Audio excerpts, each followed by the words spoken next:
Genesis hoofstuk 3. Die mens oortree God se verbod.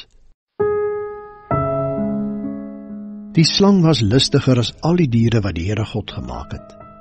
Is dit regtig so? Vra hy vir die vrou. Het God regtig gesê julle mag niks van die vrugte in die tuin eet nie?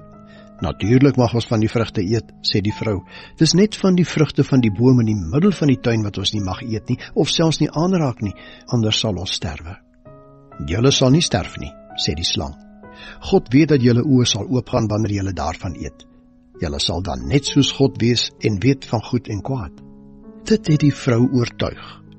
Wanneer sy na die boom kyk, lyk die vrugte mooi en aanloklik, geskik om 'n mens verstandig en slim te maak. Sy pluk 'n vrug van die boom, eet daarvan en gee vir haar man by haar, en hy het ook geëet. Toe gaan hulle oë werklik oop en besef hulle dat hulle sonder klere is. Hulle het vye blare aan mekaar gewerk en vir hulle omgehang om hulle self toe te maak.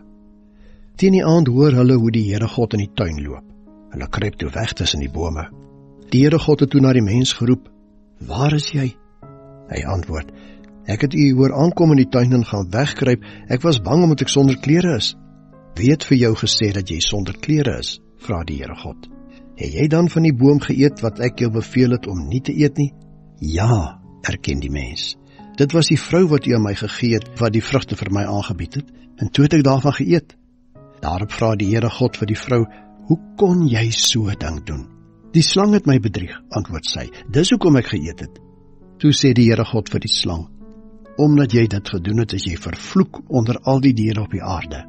Op jou pens sal jy seil en stof sal jy eet solank as wat jy lewe. Van nou af sal jy en die vrou vyande wees.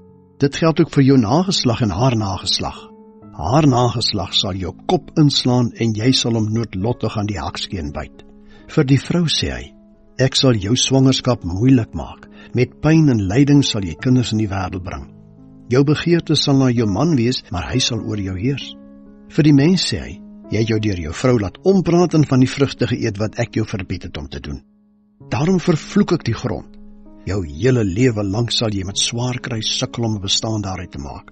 Dit sal vir jou dorings en dussels oplewer en jy sal van die plante van die veld eet. Jou hele lewe lank tot die einde van jou dae sal jy met moeite werk om iets te hê om te eet. Aan die einde van jou lewe sal jy weer terugkeer na die grond waaruit jy geneem is, want jy is van stof gemaak en jy sal weer stof word." Die mens het sy vrou Eva genoem, omdat sy die moeder sou word van alle mense op die hele aarde. Toe die Here God vir die mense sy vrou klere van vel gemaak en hulle dit laat aantrek. Daarna sê die Here God, "Die mens het nou soos een van ons geword, deurdat hulle ook weet van goed en kwaad. Wat sal gebeur as hulle van die vrugte van die boom van die lewe vat en eet? Hulle sal dan vir altyd lewe." Die Here God het daarom die mens uit die tuin van Eden weggestuur om die grond te gaan bewerk waaruit hy geneem is. Nadat die Here God hulle uit die tuin verban het, het hy gerubs oos van Eden aangestel om met 'n vlammende swaard wat heen en weer beweeg, die toegang tot die boom van die lewe te bewaak.